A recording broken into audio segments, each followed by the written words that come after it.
नमस्कार दोस्तों, मैं धर्मेंद्र कुमार और आप देख रहे हैं धर्मा जीएस मास्टर। दोस्तों, आज हम लोग एक इम्पॉर्टेंट टॉपिक पर इससे देखने का प्रयास करेंगे जो आपकी एग्जाम के लिए ना इम्पॉर्टेंट हो सकता है। देखिए, आज का टॉपिक का हमारा नाम क्या है? डिजिटल इंडिया से डिजिटल लोकतंत्र की ओर, साइबर सुरक्षा और डाटा संप्रभुता। और यह आपकी एग्जाम के लिए क्यों इम्पोर्टेंट बन जाता है, तो चलिए देखते हैं कुछ रीजन। पहला, यह बात किसका करता है? नागरिक सशक्तिकरण का बात करता है। दूसरा, यह डिजिटल भारत की दिशा को ना एक प्रकार से नए तरीके से मार्ग प्रशस्त करने का काम करता है। इसलिए यह टॉपिक ना आपके लिए मोस्ट इंपॉर्टेंट हो जाता है। अब देखिए, किसी भी टॉपिक पर जब हम निबंध लिखते हैं तो सबसे पहले उसका ना अर्थ आपको पता होना चाहिए। मतलब उसमें जो शब्द होते हैं ना, उसका बिल्कुल अर्थ आपको स्पष्ट रूप से पता होना चाहिए, तभी आप एक बेहतर निबंध लिख सकते हैं। तो चलिए, इस निबंध के टॉपिक में जितने भी शब्द हैं ना, पहले इसका अर्थ समझ लेते हैं। अब देखिए, डिजिटल इंडिया, इसका क्या अर्थ है? देखिए, संक्षिप्त में मैं आपको बताऊंगा। मतलब सरकारी सेवाओं को ऑनलाइन करना और काफ़ी ज़्यादा आसान बना देना। क्यों? क्योंकि हर नागरिक उसे पा सके। यह डिजिटल इंडिया का संक्षिप्त में मतलब आपका परिभाषा हो गया। देखिए, डिजिटल लोकतंत्र का मतलब क्या होता है? अर्थात जहां नागरिक केवल सेवा लेने वाला नहीं बने, बल्कि वह नीति बनाने में ना भागीदार भी बने, मतलब भागीदारी करने वाला भी हो। डिजिटल, इसी को डिजिटल लोकतंत्र कहा जाता है। अब देखिए, साइबर सुरक्षा का मतलब क्या होता है? तो देखिए, साइबर सुरक्षा का संक्षिप्त में मतलब समझिए। मतलब इंटरनेट और डिजिटल सिस्टम को ना हैकिंग से बचाना, वायरस से बचाना, डाटा चोरी से बचाना, यह साइबर सुरक्षा का काम होता है। देखिए, डाटा संप्रभुता का सिंपल शब्दों में समझिए। मतलब नागरिकों का जो डाटा है ना, वह अपने देश में ही रहे और उस पर अपने देश का ही कानून लागू हो। समझ रहे हैं? उस पर बाहरी हस्तक्षेप ना होना चाहिए। यह डाटा संप्रभुता होता है। अब देखिए, इस टॉपिक का सामूहिक रूप से अर्थ क्या होगा? मतलब इसका अर्थ है कि भारत केवल तकनीकी सुविधाएं देने वाला देश नहीं बने, बल्कि वह आगे बढ़कर ऐसे लोकतंत्र की ओर वह बढ़ रहा है जहां जनता तकनीक के जरिए नीतियों में भागीदारी कर रही है, लेकिन उसके साथ साथ डाटा की सुरक्षा और निजता को लेकर भी सजगता होना बहुत जरूरी है। अर्थात इसे एक फार्मूले के रूप में हम बात करें तो डिजिटल लोकतंत्र इजकल टू तकनीक प्लस भागीदारी प्लस डाटा अधिकार। यह टॉपिक का बिल्कुल अर्थ आप समझ गए हैं।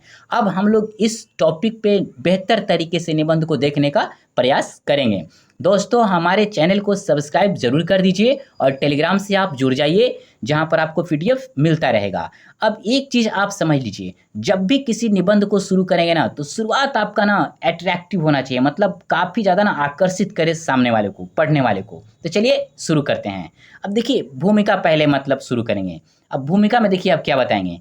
अब उंगलियां ही तय करेगी हक और इनकलाब, डिजिटल दौर में जाग चुका है जनतंत्र का ख्वाब। अर्थात इसका अर्थ क्या है? अब देखिए, पहले अगर किसी प्रकार का लोकतंत्र में बदलाव करना होता था तो आपको ना फील्ड में जाना पड़ता था। अर्थात कहते हैं ना कि अब मैदान में उतरना है, एक गांव में इस तरीके से बोला जाता था। लेकिन अब क्या है? अब आपके पास सिर्फ एक मोबाइल का स्क्रीन है। मतलब आपके पास एक ना डिजिटल स्क्रीन है और उस पर एक अंगुली आप दबाते हैं और किसी भी प्रकार का कार्य को ना आप कर सकते हैं। जैसे फॉर्म भर सकते हैं, सुझाव दे सकते हैं किसी को, गवर्नमेंट से आप सवाल पूछ सकते हैं। कहने का तात्पर्य है कि लोकतंत्र की ताकत ना अब स्क्रीन तक सिमट गई है। अर्थात आप मोबाइल तक मान सकते हैं कि यह मोबाइल में सिमट कर रह गई है और हर नागरिक अब क्रांतिकारी बन सकता है। किस रूप में? डिजिटल रूप में। इसका यह अर्थ होता है। अब हम लोग ना पैरा चेंज करके ना इसको निबंध को लिखने का शुरुआत करेंगे। तो देखिए क्या लिखेंगे। अब देखिए, कभी पहचान पत्र बनवाने के लिए दफ्तरों के चक्कर काटने पड़ते थे, बैंक खाता खुलवाने में हफ्ते लग जाते थे। अब वह भारत एक ऐसे मुकाम पर है जहां सिर्फ एक क्लिक पर हर सेवा हमारे मोबाइल तक पहुंच रही है। यह केवल तकनीक का विकास नहीं है, यह लोकतंत्र की आत्मा में आई एक नई ऊर्जा है। अर्थात कहना क्या चाह रहा है? देखिए, पहले ना आप बहुत पहले चले जाइए, आप देखेंगे, चाहे अपने पिताजी से चाहे अपने भाई से आप पूछिएगा कि पहले अगर कोई सरकारी मतलब सेवा आपको मतलब पाना होता था, चाहे किसी भी प्रकार का, तो आपको ना घंटों लाइन लगाना पड़ता था। जैसे आधार कार्ड बनवाना हो, बैंक खाता खुलवाना हो, या किसी प्रकार का पेंशन से संबंधित चीज़ों को मतलब करना हो, लाइन में लगे रहिए, चक्कर लगाते रहिए, तब भी ना वह काम सही टाइम पे नहीं होता था। लेकिन आज क्या स्थिति है? आज आप घर बैठकर ही मोबाइल से ही हर प्रकार की ना गवर्नमेंट की सेवाओं तक ना अपनी पहुंच बना सकते हैं। यह सिर्फ एक सुविधा नहीं है, बल्कि जो लोकतंत्र की शक्ति है ना, वो आम लोगों तक पहुंचने का ना एक प्रत्यक्ष प्रमाण आपको दे रही है। अर्थात ना लोकतंत्र की आत्मा में ना एक प्रकार की यह नई ऊर्जा का काम कर रही है। फिर आप लिखेंगे कि डिजिटल इंडिया की यह यात्रा अब सिर्फ सेवाएं देने तक सीमित नहीं रही, अब यह डिजिटल लोकतंत्र की दिशा में आगे बढ़ रही है। अर्थात देखिए, मैंने आपको पहले ही समझा दिया कि डिजिटल इंडिया क्या है और डिजिटल लोकतंत्र क्या है। एक बार और समझ लीजिए, डिजिटल इंडिया का मतलब गवर्नमेंट की जो सेवाएं है ना, उसको ऑनलाइन और काफ़ी आसानी के माध्यम से ना आम नागरिकों तक पहुंचा देना, यह डिजिटल इंडिया के संदर्भ में कही जाती है। अब डिजिटल लोकतंत्र को भी ना एक बार और समझ लीजिए, मतलब जहां पे नागरिक केवल सेवा लेने वाले नहीं बनेगा, बल्कि वह नीति निर्णय में ना भागीदारी करने वाला भी बनना चाहता है, या मतलब करने वाला होता है। किससे? डिजिटल माध्यमों के माध्यम से। फिर आप लिखेंगे, जहां नागरिक न केवल उपभोक्ता है, बल्कि नीति निर्माण और व्यवस्था के भागीदार भी बनते जा रहे हैं। अब इसको ऐसे समझिए, कैसे मतलब भागीदार बनते जा रहे हैं? तो आप देखिए, अब नागरिक क्या कर सकता है? माई गवर्नमेंट पोर्टल पर जाकर क्या सुझाव दे सकता है, ऑनलाइन आरटीआई डाल सकते हैं आप, डिजिटल याचिका या फीडबैक के जरिए क्या कर सकते हैं आप, सरकारी योजनाओं पर प्रतिक्रिया दे सकते हैं। कहने का तात्पर्य है कि अब सिर्फ वोट नहीं, विचार भी लोकतंत्र का ना हिस्सा बनते जा रहा है। यह आपका हो गया मतलब भूमिका। अब फिर आप पैरा चेंज करेंगे और लिखेंगे कि डिजिटल इंडिया की शुरुआत 2015 में हुई थी, लेकिन आज 2024-25 में यह भारत की सबसे बड़ी नागरिक भागीदारी की क्रांति बन चुकी है। Ministry of electronics and IT के अनुसार जनवरी 2024 तक देश में 132 करोड़ आधार कार्ड लिंक हो चुके हैं और हर दिन औसतन 48 करोड़ डिजिटल ट्रांजैक्शन हो रहे हैं। यूपीआई के माध्यम से भारत में 2023-24 में कुल 144 अरब ट्रांजैक्शन हुए, जिनकी कुल राशि 2,10 करोड़ रुपए रही। दोस्तों, आप इतना आंकड़े का नहीं प्रयोग कर सकते हैं, मतलब आप 2-3 आंकड़ों का ही प्रयोग कर लीजिएगा, बट मैंने आपके लिए लिख दिया है। ऐसा नहीं है कि इतना प्रयोग करना जरूरी है। अब देखिए, इसको हम लोग समझते हैं पहले। अब देखिए, आधार और डिजिटल ट्रांजैक्शन के आंकड़े यह क्या दर्शा रहा है, आप थोड़ा समझिए। मतलब 132 करोड़ आधार लिंक और 48 करोड़ का लेन देन, यह क्या दिखाता है? मतलब आज तकनीक ना हर भारतीय की जिंदगी में, मतलब हर लोगों के जीवन में ना पानी और चीनी के समान ना घुल गया है। जैसे चीनी को कैसे पानी में मिलाते हैं तो पता नहीं चलता है, उसी प्रकार ना टेक्नोलॉजी जो है हर लोगों के ज़िंदगी में ना उसी प्रकार से घुल मिल गया है। आप देखिए, जैसे यूपीआई के ज़रिए किसी को पैसे भेजना हो या कोई सरकारी सब्सिडी लेना हो, आज सब कुछ देखेंगे ना पूरी तरीके से डिजिटल हो गया है। इसका मतलब क्या है? इसका मतलब जनता और सरकार के बीच जो दूरी पहले बहुत ज़्यादा दिखती थी, अब क्या हो गई है? आप खुद सोचिए, अब बहुत ही हद तक खत्म हो चुकी है। आप इस बात को ना आप देख सकते हैं इसके प्रमाण से। अब चलिए फिर आगे बढ़ते हैं। यह आंकड़े केवल तकनीकी सफलता नहीं है, यह दिखाते हैं कि कैसे तकनीक ने आम आदमी को सरकार से जोड़ा है। वही बात, मतलब जनता और सरकार के बीच ना जो दूरी थी पहले ना, अब वह काफ़ी हद तक खत्म हो चुकी है और आने वाले समय में ना बिल्कुल भी नहीं दिखेगा, जैसे जैसे तकनीक ना अपना मतलब डेवलप होकर अपनी काम को सही तरीके से अंजाम देते जाएगा। फिर आप पैरा चेंज करके लिखेंगे कि लेकिन डिजिटल लोकतंत्र का मतलब सिर्फ सेवा वितरण नहीं है ना? इसका सबसे महत्वपूर्ण पक्ष है नागरिकों की भागीदारी का विस्तार। अब इसको ऐसे समझिए, कैसे? अब देखिए, इसका मतलब है कि सिर्फ सुविधा देना ही काफ़ी नहीं है। एक बेहतर लोकतंत्र कब होता है? जब जनता नीतियों के निर्माण में और उसके मूल्यांकन में ना पूरी तरीके से सक्रिय होकर भाग ले। यह एक बेहतर लोकतंत्र का ना पहचान होता है। अब कैसे भाग लेगा? तो आरटीआई के माध्यम से, ऑनलाइन फीडबैक के माध्यम से, ई गवर्नेंस प्लेटफॉर्म के माध्यम से, मतलब तमाम डिजिटल तकनीकों के माध्यम से। समझ रहे हैं ना आप मेरी बात को? अब फिर बढ़ेंगे। अब कोई भी व्यक्ति माई गवर्नमेंट पोर्टल पर नीति निर्माण पर सुझाव दे सकता है, आरटीआई या डिजिटल याचिकाओं के जरिए सवाल पूछ सकता है और सीधा फीडबैक देकर नीतियों के मूल्यांकन में भाग ले सकता है। अर्थात देखिए, अब कोई भी नागरिक हो, आप क्या करते हैं, अगर किसी प्रकार के आपको किसी सरकारी या कहीं भी आपको जानकारी लेना होता है तो क्या करते हैं आप? आरटीआई दायर करते हैं। उससे क्या होता है? आप जानकारी को ले सकते हैं। डिजिटल प्लेटफॉर्म से शिकायत दर्ज कर सकते हैं। किसी भी प्रकार का नीति हो उस पे अपना ना फीडबैक दे सकते हैं। बराबर कभी-कभी ऐसा पूछा भी जाता है आम लोगों का फीडबैक, तो कैसे देते हैं? डिजिटल तरीके से। अर्थात इससे सरकार के ऊपर क्या बनता है, मतलब वह ना जनता के प्रति ना जवाबदेह बनती है और कहीं न कहीं इन तमाम प्रक्रियाओं के माध्यम से जो हमारा लोकतंत्र है ना काफ़ी ज़्यादा मजबूत बनता है। जो हमारा लोकतंत्र पहले संक्रमण के दौर से गुजर रहा था, अभी भी उसी स्थिति में काफ़ी हद तक है। उस स्थिति से निकल कर अब ना यह एक पूरी तरीके से लोकतांत्रिक मतलब प्रक्रिया के दौर से गुजर कर एक बेहतर लोकतंत्र के दौर में पहुंच रही है। अब देखिए, अब फिर लिखेंगे कि अब नागरिक सिर्फ चुनावी मतदान तक सीमित नहीं है, वे रोज लोकतंत्र की प्रक्रिया में ना भागीदार बन रहे हैं। अब कैसे भागीदार बन रहे हैं? तो देखिए, ऑनलाइन प्लेटफॉर्म के माध्यम से आप सरकार से सीधे जुड़ सकते हैं। किसी भी प्रकार के ना डिजिटल सर्वे में आप भाग ले सकते हैं। किसी भी प्रकार की योजना हो, चाहे कोई कोई भी ऐसा मतलब मुद्दा हो, अगर आपसे सुझाव मांगा जाए, नहीं तो वैसे भी आप शिकायत दे सकते हैं, अपना एडवाइस भेज सकते हैं डिजिटल तरीके से, और किसी भी प्रकार के नीति निर्माण के प्रक्रिया में आप ना अपना योगदान दे सकते हैं। कहने का तात्पर्य है कि हर दिन ना आप गवर्नमेंट से ना आप एक प्रकार से संवाद कर सकते हैं। मतलब इन तमाम प्रक्रियाओं के माध्यम से क्या हो रहा है, अब लोग ना लोकतंत्र में सिर्फ मतलब एक हिस्सा नहीं बन रहा है, बल्कि लोकतंत्र को ना वह जी रहा है। कहते हैं ना, जब किसी चीज़ को जब आप जीना शुरू कर देते हैं ना, तो वह सही में उसका वही अर्थ होता है। तो आप एक तरह से इस बात को काफ़ी अच्छे से समझ गए होंगे। फिर हम लोग पैरा चेंज करेंगे और लिखेंगे, हालांकि यह रास्ता सिर्फ उजाला ही नहीं दिखाता, इसके खतरे भी हैं। हर व्यक्ति की निजी जानकारी अब ऑनलाइन है। बैंक डिटेल्स, हेल्थ रिकॉर्ड्स, आधार, पैन, शैक्षिक प्रमाण पत्र, सब कुछ।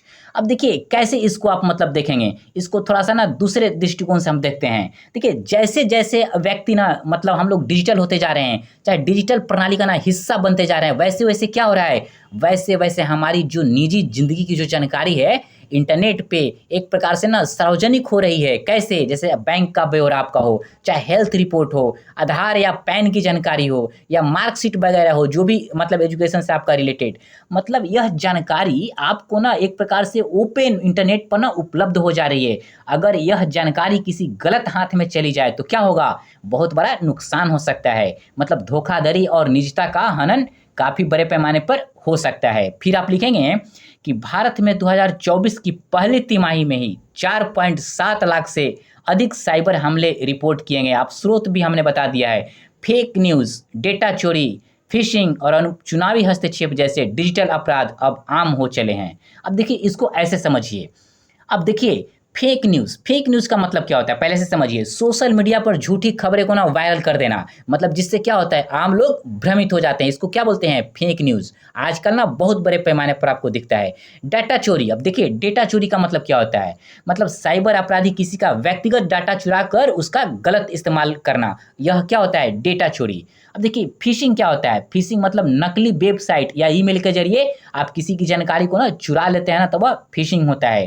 अब देखिए, चुनावी हस्तक्षेप का मतलब क्या होता है? मतलब डिजिटल तरीके से, मतलब सोशल मीडिया के जरिए चुनाव को प्रभावित करने की कोशिश की जाती है। अब एग्जाम्पल ही ले लीजिए, जैसे 2024 का ही हमारा लोकसभा चुनाव हुआ, उसमें कहीं ना कहीं चुनावी हस्तक्षेप डिजिटल तरीके से करने का प्रयास किया गया। यदि आप न्यूज़ और मीडिया को सही तरीके से अगर अवलोकन करते होंगे तो आपको बखूबी पता होगा। चलिए अब आगे बढ़ते हैं। फिर लिखेंगे आप पे कि आम जंगे तलवार से नहीं, आज जंगे तलवार से नहीं, डाटा से लड़ी जाती है, और हर हार जनता के अधिकारों पर सवाल उठा जाती है। इस पंक्ति का क्या अर्थ होता है? मतलब देखिए, पहले युद्ध ना सिर्फ सीमाओं पर होते थे, और सीमा पर यदि आप हारते हैं ना, तब जाके सेना ना अंदर भी मतलब इन कर जाती थी आपके देश की सीमा के अंदर। लेकिन आज क्या हो गया, आज ना लड़ाई का तरीका बिल्कुल बदल गया है। अब कैसे बदल गया है? तो देखिए, अगर आपकी डाटा चोरी हो जाए तो क्या होता है, देश की सुरक्षा, चाहे जनता की निजता, चाहे लोकतांत्रिक प्रक्रिया, सभी पे ना खतरा मंडरा सकता है। मतलब कहने का आप इसको इस संदर्भ में अर्थ लीजिए कि जो देश डेटा पर काबू पा लेता है ना, वह दुनिया की राजनीति को भी बड़े पैमाने पर प्रभावित कर सकता है। आप न्यूज़ में पढ़ते होंगे कि किसी देश का ना मतलब सुरक्षा से रिलेटेड डेटा ना चोरी हो गया, वगैरह वगैरह, ऐसा बहुत सारा चीज़ आपको न्यूज़ देखने को मिलता होगा। तो कोई आरोप लगाता है किसी और देश पर, कोई किसी और देश पे लगाता है। तो कहने का मतलब है, जो डेटा पे काबू पा लिया ना, वह पूरी दुनिया को ना, पॉलिटिक्स को ना प्रभावित करने की क्षमता रखता है। फिर पैरा चेंज करेंगे और लिखेंगे कि इन खतरों के बीच सबसे बड़ी जरूरी है डाटा संप्रभुता की। अब देखिए, डाटा संप्रभुता का अर्थ क्या होता है मैंने बताया था, बट फिर एक बार समझिए। डाटा संप्रभुता को ना अगर फॉर्मूले में बांटे तो फॉर्मूले से समझे तो क्या इसका अर्थ होगा? डाटा संप्रभुता इज इक्वल टू डाटा पे हमारा अपना अधिकार। आप समझ गए? एक बार और सुनिए, डाटा संप्रभुता इज इक्वल टू डाटा पर हमारा अपना अधिकार। अर्थात इसका मतलब क्या है? भारत के लोगों का डाटा भारत में ही रहना चाहिए, भारतीय कानून के तहत उस पर कंट्रोल हो, कोई भी विदेशी कंपनी का ना बिना उसकी अनुमति के उसका इस्तेमाल नहीं कर पाए। मतलब आपके डेटा का बिना आपकी अनुमति के कोई उसे इस्तेमाल नहीं कर पाए। इसको ना डेटा संप्रभुता के अंतर्गत लिया जाता है। फिर आप लिखेंगे कि वर्ष 2023 में भारत सरकार ने digital personal data protection act पास किया, जो डाटा की सुरक्षा, उपयोग और दायित्व को निर्धारित करता है। आप इसको ऐसे समझिए। देखिए, इसका उद्देश्य क्या था? ये जो मतलब ये पास किया गया एक्ट, इसका क्या उद्देश्य था? मतलब इसका जो उद्देश्य था, लोगों की निजी डेटा को सुरक्षा सुनिश्चित करना। यह कौन करेगा? मतलब यह गवर्नमेंट करेगी। कैसे? मतलब यह तय करना है कि कौन डाटा ले सकता है, कौन उसका उपयोग करेगा, कब उस डाटा को ना समाप्त कर देना है। अर्थात इसका तय करने का ना एक बेहतर मतलब रूल एंड रेगुलेशन होना चाहिए। यही इसके माध्यम से ना किया जाएगा। अर्थात गलत अगर इस्तेमाल किसी के डेटा को आप करेंगे तो आपको ना सजा हो सकती है, जुर्माना हो सकती है। इसके संदर्भ में यही करने का प्रयास किया गया है। फिर आप लिखेंगे कि लेकिन डाटा संप्रभुता का अर्थ सिर्फ कानून से नहीं जुड़ा, यह इस भावना से जुड़ा है कि भारतीयों का डाटा भारत में ही रहे। अर्थात कहने का मतलब है कि भारतीय नागरिकों की जानकारी कहाँ रहनी चाहिए? भारत के सर्वर पर ही स्टोर हो, नहीं कि अमेरिका में स्टोर हो, नहीं कि यूरोप में स्टोर हो। मतलब उस पे केवल भारतीय कानून लागू होना चाहिए, ना कि कोई विदेशी रूल एंड रेगुलेशन। अर्थात कोई भी विदेशी कंपनी हो, बिना अनुमति के आपकी डाटा का विश्लेषण न कर सके, उसका कोई फायदा नहीं उठा सके, अर्थात वह सुरक्षित रहे। फिर आप लिखेंगे कि भारतीय कानून के अधीन हो और विदेशी कंपनियों के अनुचित हस्तक्षेप से मुक्त हो। हम लोगों ने इसे देख लिया। अर्थात बिना आपकी अनुमति के कोई भी विदेशी कंपनी उसका ना विश्लेषण कर पाए और न ही उसका कोई फायदा उठा पाए। अब हम लोग फिर पैरा चेंज करके लिखेंगे कि सूचना पर जिसका राज है, असली ताज उसी के पास है। डाटा की डोर डोर थामी जिसने, लोकतंत्र भी उसी का साथ है। अब देखिए इसका अर्थ क्या है? आज की दुनिया में ना जिसके पास डेटा है ना उसके पास ही पावर है। अर्थात आप कह सकते हैं data is equal to power. Data is equal to power. अगर सरकार या कोई कंपनी किसी के डाटा पे कंट्रोल कर लेती है तो वह देखेंगे ना उस व्यक्ति की, चाहे वो जनता को व्यवहार को क्या करती है, मतलब उसकी मतलब व्यवहार या चाहे उसकी कोई ऐसा पॉलिसी हो उसको ना प्रभावित कर सकती है। इसीलिए कहा जाता है कि डाटा की डोर ना जिसके हाथ में रहेगा ना वही मजबूत रहेगा। जैसे देखिए पतंग आप कभी ने यदि उड़ाया होगा तो पतंग की जो डोर होता है ना, वो जो पतंग का डोर जिसके हाथ में रहेगा ना, पतंग को वही कंट्रोल करता है। इस चीज़ को ना ऐसे समझिए, अगर पतंग आपके हाथ में डोर है तो आप उसे कंट्रोल करेंगे, दूसरे के हाथ में है भले ही पतंग आपका हो, कंट्रोल वह करेगा। मतलब एक शब्दों में डाटा की जो डोर है ना वह जनता के हाथ में रहना चाहिए। इससे क्या होगा? इससे कहीं ना कहीं लोकतंत्र मजबूत रहेगा। फिर आप पैरा चेंज करेंगे और लिखेंगे आज जब सरकारें तकनीक को अपनाकर आगे बढ़ रही है तब जरूरत है कि वह विकास सुरक्षित, नैतिक और समावेशी हो। इसके लिए 5 अहम कदम जरूरी है। अब चलिए देखते हैं इन 5 मतलब अहम कदमों को। पहला देखिए, पहला पॉइंट, अब देखिए पहला पॉइंट मतलब जो मतलब वो एक्ट जो गवर्नमेंट मतलब पास किया था, डीडी क्या बोलते हैं, डीपीडी एक्ट, तो इसको क्या करेंगे आप? कहने का मतलब जमीनी स्तर पे ना लागू किया जाए। डेटा प्रोटेक्शन बोर्ड की निगरानी हर संस्थान मतलब ना जवाबदेह हो। अब कैसे? अब देखिए इसको ऐसे समझिए।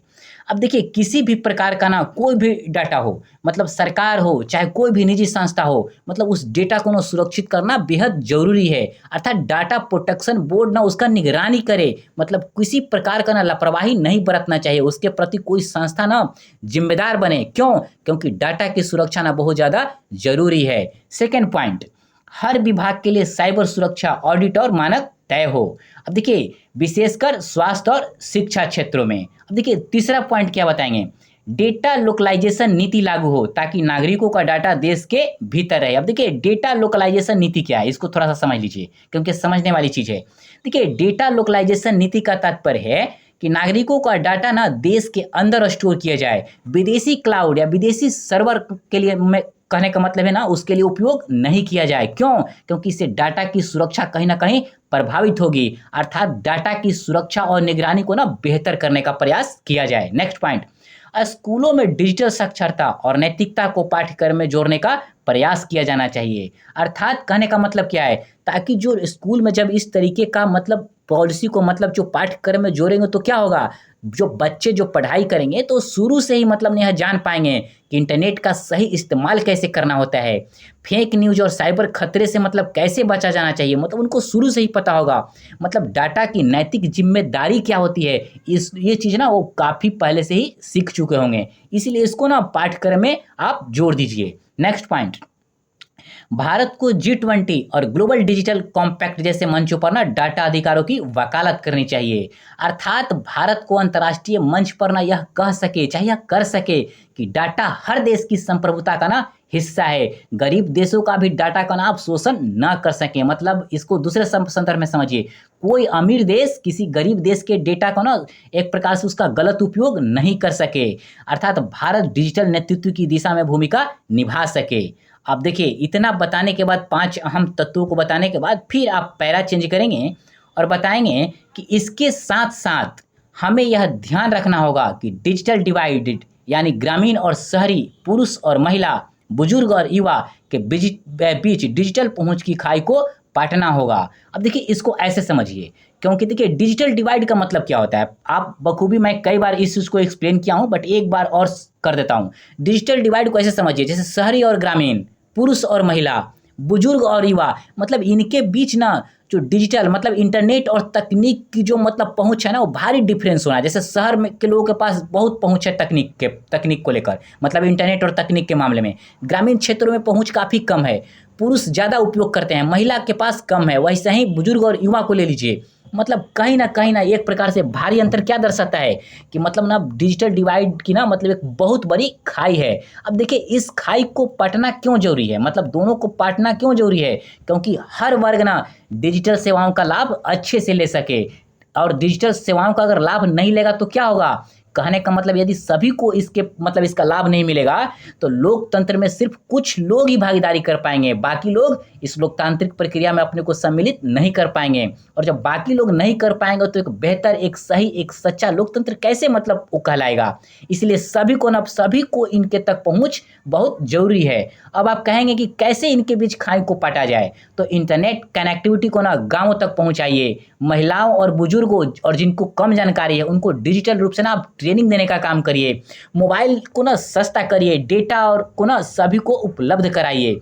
फिर आप लिखेंगे कि वर्ष 2024 के अनुसार भारत में केवल 43% महिलाएं ही नियमित इंटरनेट का उपयोग करती है, जबकि पुरुषों में यह संख्या 63% है। आप देखिए कि दोनों में ना कितना खाई आपको मतलब दिख रहा है, जबकि होना क्या चाहिए, मतलब दोनों के बीच खाई बहुत कम से कम होना चाहिए। हमने बता दिया आपको कि कैसे इसको मतलब खाई को ना आप कम कर सकते हैं। फिर पैरा चेंज करेंगे और लिखेंगे कि वही कई रिपोर्ट्स यह भी बताती है कि डिजिटल इंफ्रास्ट्रक्चर की पहुंच अब भी पूर्वोत्तर राज्यों और जनजातीय क्षेत्रों तक सीमित रूप में पहुंची है।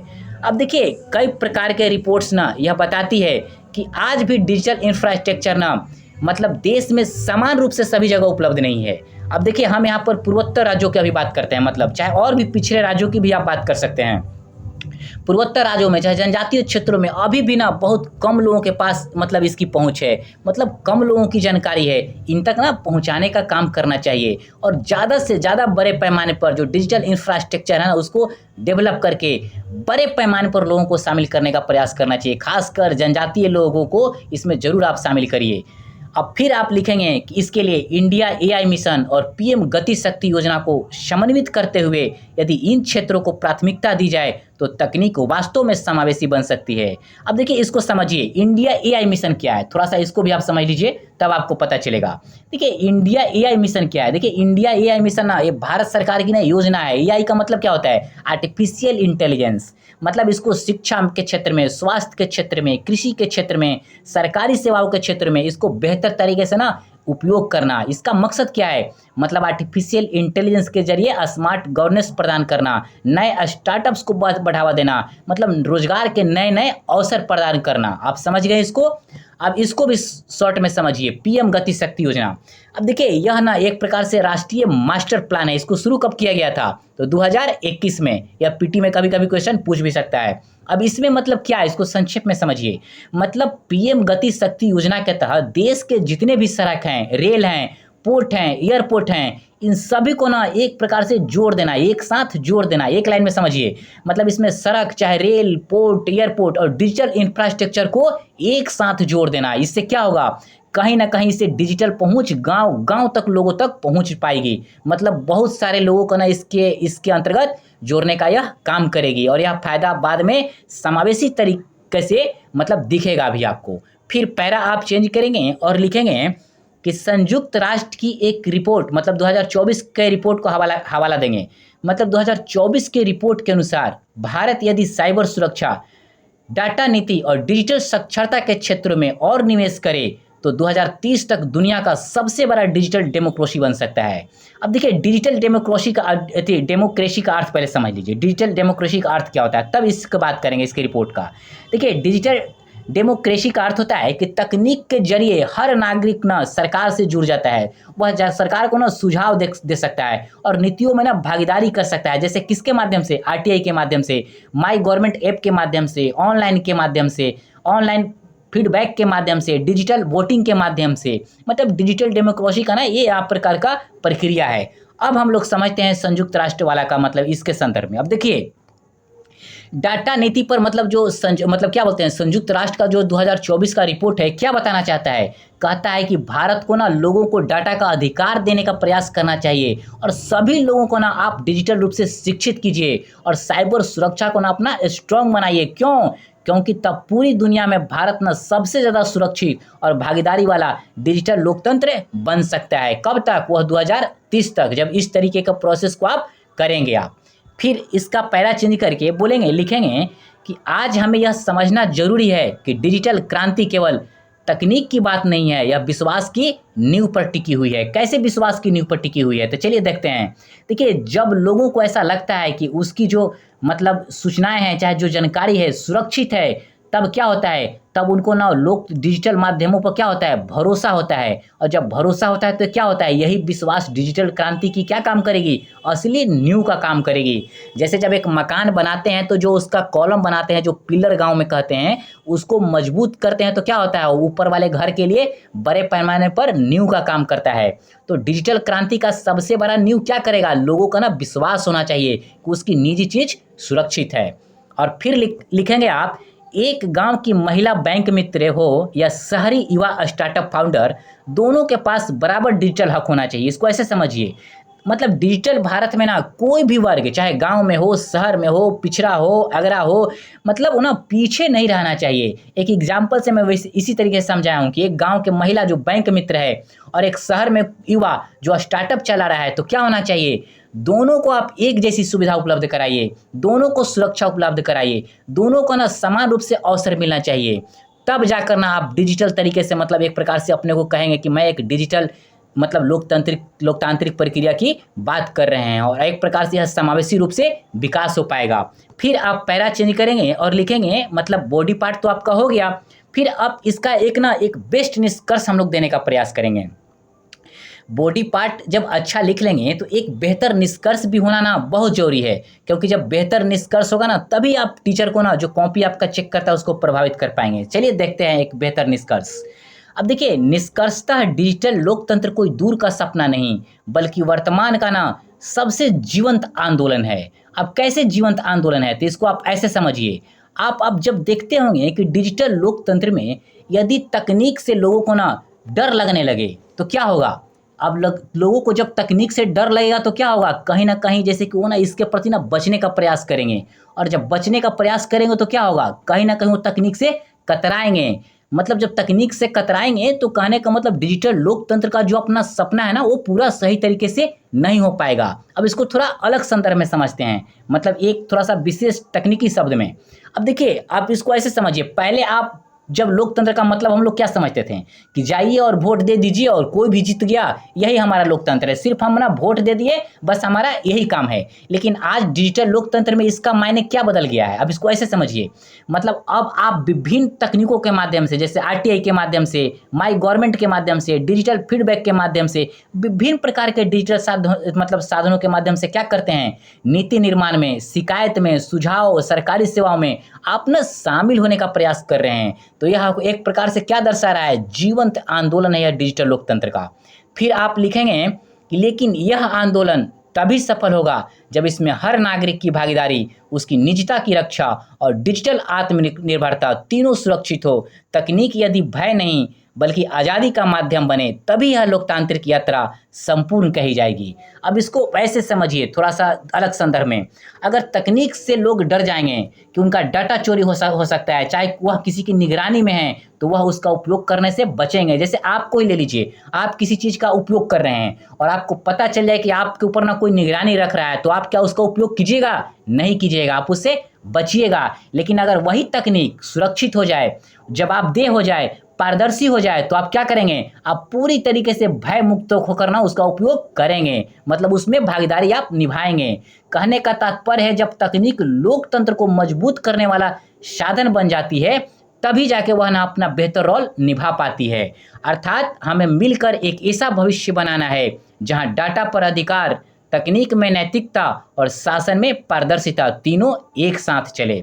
और फिर आप लिखेंगे कि डिजिटल भारत तभी गौरव से सिर उठाएगा जब हर नागरिक का डाटा सिर्फ अपने देश में मुस्कुराएगा। अर्थात नागरिकों का डाटा भारत में सुरक्षित हो, भारतीय कानून के तहत हो, और किसी भी प्रकार के ना जो विदेशी कंपनियां हैं बिना आपकी अनुमति के ना उसका उपयोग न कर पाए। अर्थात जब हर नागरिक को यह भरोसा होगा कि उसका डाटा उसके देश में ही सुरक्षित है, तभी वह डिजिटल भारत पर गर्व करेगा और मुस्कुरा के कहेगा। दोस्तों, इस निबंध को हमने काफ़ी अच्छे तरीके से किया और आप इसको एक बार बेहतर तरीके से देखकर समझने का प्रयास करिएगा, आपको बिल्कुल बेहतर लगेगा। और एक चीज़ मैं आपको और बता देता हूँ, निबंध का क्या डायमेंशन होना चाहिए, निबंध के टॉपिक को देखकर तय करिएगा। ऐसा नहीं कि बस पहला लाइन पढ़ें और लिखना चालू कर दिए, नहीं तो निबंध को ना आप गलत डायरेक्शन में लेकर चले जाएंगे। निबंध के पूरा टॉपिक के इर्द गिर्द ही अपने शब्दों का जाल बुनने का प्रयास कीजिएगा, तभी आप बेहतर अंक प्राप्त कर सकते हैं। 100 में 70 75 तक जा सकते हैं आप। तो दोस्तों, इस चीज़ को मतलब आप ज़रूर समझने का प्रयास करिएगा और हमारे चैनल को सब्सक्राइब जरूर करें और टेलीग्राम से आप जुड़ जाएं और फीडबैक जरूर दें और शेयर भी करें। ठीक है दोस्तों, मेरा वीडियो देखने के लिए बहुत बहुत धन्यवाद।